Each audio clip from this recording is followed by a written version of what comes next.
Hi.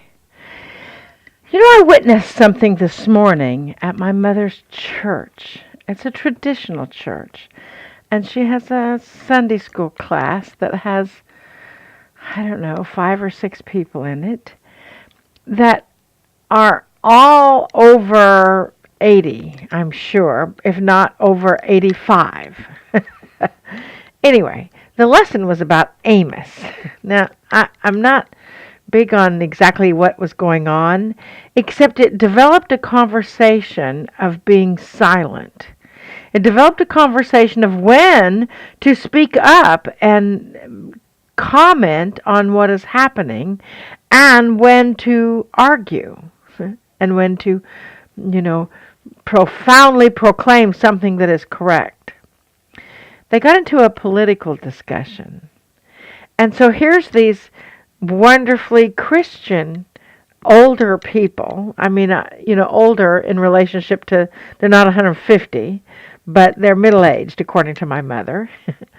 And I noticed that 2 or 3 of them were getting into almost a heated discussion about politics right now.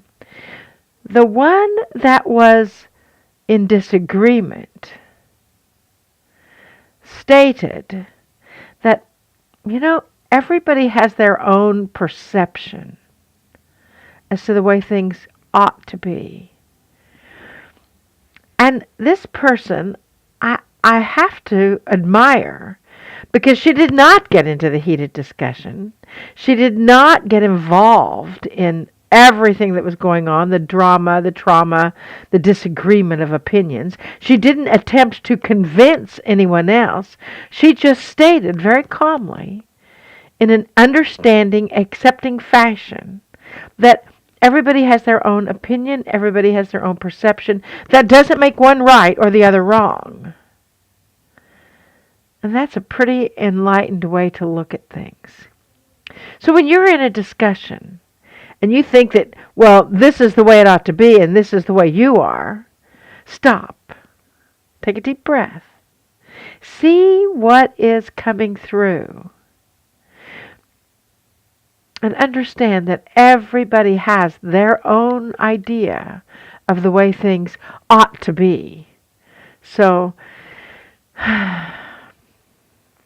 that's the task for this week, is to attempt to state your opinion, if that's necessary.